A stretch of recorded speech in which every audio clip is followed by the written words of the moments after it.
Unleash the power of your mind. Wear a levity, raw, edgy, humorless apparel for the discriminating activist. Live free or cry.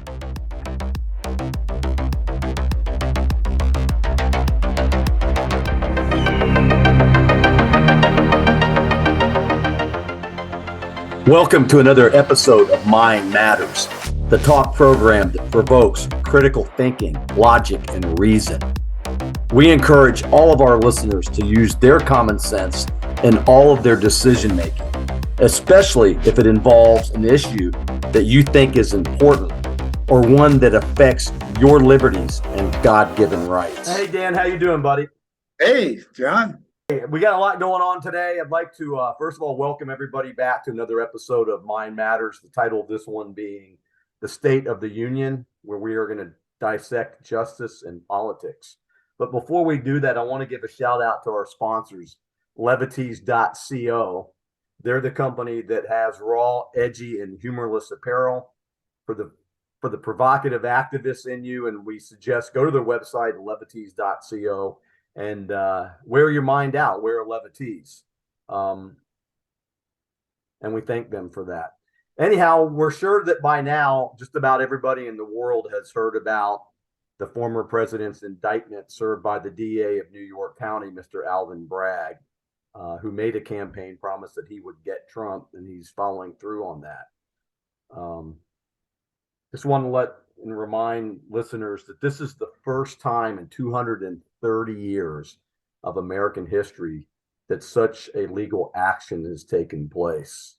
In fact, two federal agencies, to include the Department of Justice, made the decision not to prosecute this case that stems around a porn star, Stormy Daniels, and campaign finance and ledgering and hush money and you know, legal experts are declaring that this indictment is nothing more than a political hatchet job, and the 34 felony counts that have been levied, which carry a maximum of sentence of 136 years in prison if convicted, is nothing more than political pandering and an effort to keep President Trump possibly from running for office again. Anyhow, he was in his arraignment in New York City yesterday, and he pled not guilty on all counts. And, you know, Dan, give us your initial synopsis of what's going on here. Well, it's a synopsis is it's a political hack job. I am totally familiar with the accusations that there was an entry in the financial ledger that said something to the effect of the payment was a legal expense, wherein could be argued that it was a payoff, so it should have maybe been identified with different language. Although that's nothing of any really importance or concern, and it has to do with the internal bookkeeping of the companies, and in most companies that's the case, and that's where it ends. But it being publicly, the campaign being a federal public entity, therefore they have the justification to prosecute. But besides the legal aspects and whether there's any merit to the case at all, we've got an image problem in this country. The president of El Salvador came out and said, well, that takes away America's moral authority for ever talking about democracy. So in the eyes of the world, we look like a hack job. We look like an also ran, which is exactly what the Democrats want to do with the country, is take away our power in the world. And the next step will be to demonetize the world economy from the dollar basis to other bases. And that will affect all of our bank accounts. That will affect our buying power. So this is absolutely a huge and foolhardy hack job that we need to recognize it for what it is, that it's the attempt by the Democrats to prevent the American people, 75 million, from voicing their preferences in the upcoming election.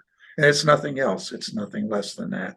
And their chance of nobody's above the law, I'm tired of hearing that, because the Republicans also believe that nobody is above the law. So quit just filling your mouth with the obvious.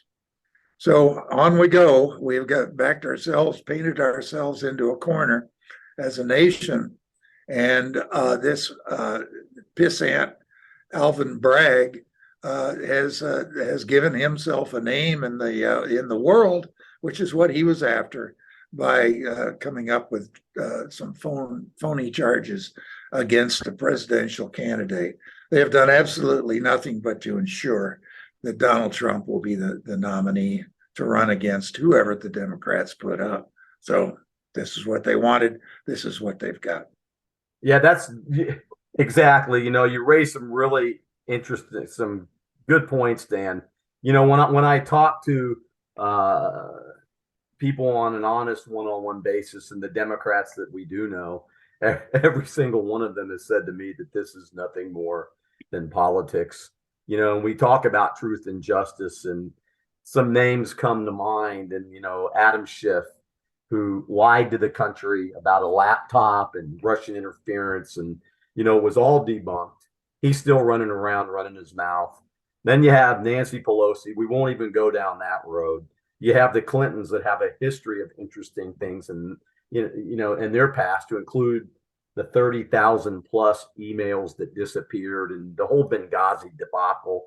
And then you have the whole Hunter Biden laptop scenario where 55 former CIA and FBI people came out that this was real, that this was a Russian disinformation campaign. And, the emails alone that spell that we know who the big guy is, was getting a percentage of the take, not only from the Chinese, but from the Ukrainians. And, it gets to the point to where you don't know what to believe. And, and the propaganda is thick. And I agree with you. Alvin Bragg is going to go down in history as being somebody that's infamous and not famous, because he is destroying the very tenets of what makes this nation great, which is the rule of law. He's making a mockery out of it. So whoever's funding him or financing this whole scenario, we need to rise above, our political biases, and we need to look at the bigger picture here. And this all has to do with our own personal God-given freedoms and an attack on perhaps the greatest country ever in the history of the world. It's sickening, actually. Couldn't agree more, John. We've been watching these things take place for a couple of years across America. I mean, come on. And this administration doesn't really even want to make a comment. Some people have argued, well, they don't need to. But, he was asked yesterday if this was a divisive move, President Biden was, and all he could do was laugh. Did you see the expression on his face? That ought to be on a T-shirt. That was a telling expression on Joe Biden's face when he laughed. It was, of course, it's political. Is what his body language says. It absolutely is.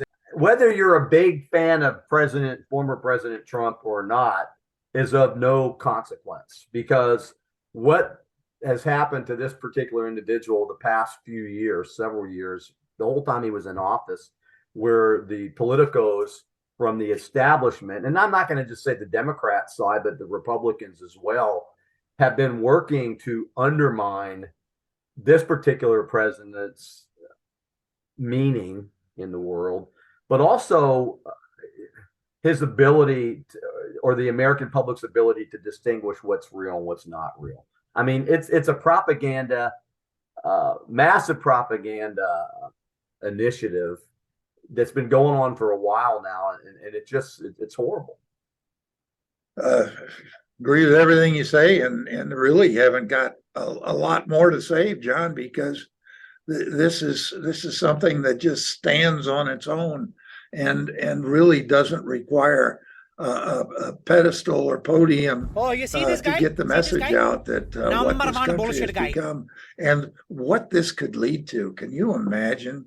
Let's just say that, okay, the water has been let out of the dam.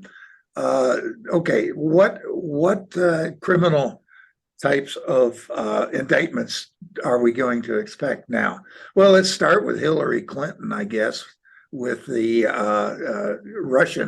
Russiagate. Let's not forget Hillary Clinton and her other activities with Benghazi. Let's not forget Hillary Clinton with unleashing upon the world the Russian hoax. Let's go to Nancy Pelosi. Let's go to Chuck Schumer. Let's go to Joe Biden. Let's not forget Joe Biden, who has been proven to be corrupt, and the proof is available to everybody. So this opens a can of worms that I'm tired. I just don't want to go through all this. There's a certain amount of discretion that should be exercised in the exercising of law. And I'm just shocked that the legal system, the judge in this, hell with our friend, the prosecutor. What about the judge? The judge that allowed this to happen, the judge should have slammed this shut a long time ago. This is judicial malpractice. There's got to be. This is where we've got to see some reforms, and the justice system has to be complete. It's already been overtaken. It's obvious if you look at the justice system under their esteemed leader, Merritt,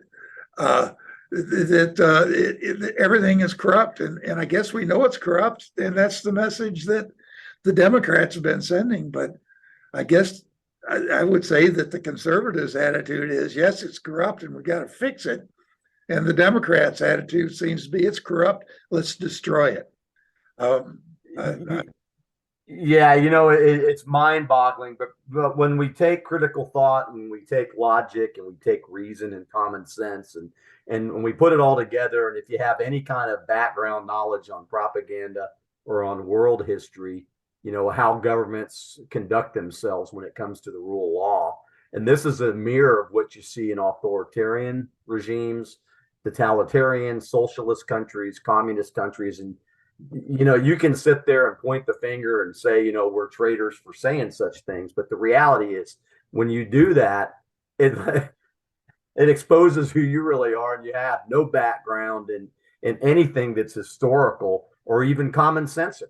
So it's amazing to me how intelligent people, or people who we thought were intelligent, are buying some of this nonsense, hook, line, and sinker. And people we know, Dan. I mean, it's like if we had a title, it could be Hoodwinked 101. How you let your political biases and the dislike for a human being you probably don't even really know usurp your common sense. That's what has happened to common sense in America. We used to pride ourselves on being on having it. When they formed the Constitution, it was logical. It was used reason, and those things are just gone now.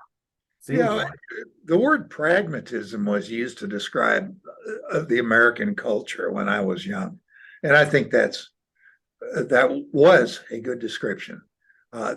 Pragmatism has disappeared from the American scene, unfortunately. It still remains with half of the population, but unfortunately, there's half the population that is set to destroy it. Yeah, that's a good point, Dan. And we've talked about the Trump derangement syndrome before. When you see the outright anger and hostility and hatred towards Donald Trump, it's mind-boggling. I mean, I feel like sometimes I'm not even on planet Earth, like I'm from a parallel universe, and wow, and people who I really used to look up to, that were music influencers and movie influencers and people that had that I used to like watching, and now it's like, holy cow, they have lost it. They are suffering from this Trump derangement syndrome, which is a whole other subject, but it's crazy. It's a pathology, and it's gripped half the country, and the other half is being sucked into it. So, Yeah. this is what, as we've said before, John, we were warned that this day would come, and it has come. So where do we go from here? Are we beyond fixing the very least this republic, or obviously we know it's worth saving. I mean, it's the only place in the world where people can really come and have opportunities that you won't see anywhere else in the world. And strangely enough, a lot of these people that complain about the US have never even been outside of its borders. They think the rest of the world lives like we do, and I can tell you, after traveling the world pretty extensively, they don't live like we do, and people in those countries don't have opportunities. So the republic is worth saving, but is it too late, Dan? What do you think about that? Well, I don't think it's ever too late, and I think that just by the very nature of the fact that the populace of the United States has so much freedom, is that ultimately freedom and reason, which are two things that upon which the country was built upon, will prevail in some way or another. And I hope that everybody takes this as a signal to peacefully object to what's happening, and ask that people exercise restraint, but remain enthusiastic for the rule of critical thinking and the scientific method, and let's proceed and hope that the fundamentals that created the great nation that we were are in place and have the ability to sustain it during a rather severe attack. Amen to that. And I would also add to that, I would implore people to not be intellectually lazy. And when you hear something or read something or watch something or listen to something, give it some due diligence. What I have found a lot of times when a story comes out and it pokes you like the bear being poked, and you get emotional about it. If you give it a little bit of time and you do a little bit of your own investigating, what you'll find out is that a lot of times these statements or these things that take place are fitting a certain narrative. And the narrative may not be what you believe, but it hits you, it pinches you in an area that's uncomfortable. So I would just implore people, don't be intellectually lazy. Take some time, do the due diligence, and because your freedoms depend on it. And you just said it, Dan. This is a huge, huge red flag in the history of our country. And if we allow things like this to spiral out of control, who knows where it could end up? But it's not going to be good for anybody. That's all I can say. And like you say, there's not a whole lot we can say. It's we're going to have to let the cards play out and see where we go. I would hope that somebody with some common sense in the legal profession will prevail here, and that a judge just strikes this down as being nothing more than what it is, a political hatchet job. It has nothing to do with justice, not in my opinion. That would probably be the best thing, is if some other judge intervened in this and declared this a non-case. I'd like to see that happen. So there's still room for heroes. There's still room for Nathan Hales to evolve out of the ether and in situations of crisis. And there's let's see. Well, I pray that's so, Dan. So there's not much more we can say. Probably the shortest episode we've ever had, but we appreciate the listeners coming back, and we just we implore you to use some good old common sense, use some logic and reason, and don't fall prey to these narratives that are in these initiatives that are doing their best to destroy the fabric of this great nation. Thank you, Dan. Well said, John. Thank you for listening to another episode of Mind Matters. Remember, your mind matters, but only if you use it. Stay alert, stay alive, keep your eyes wide open.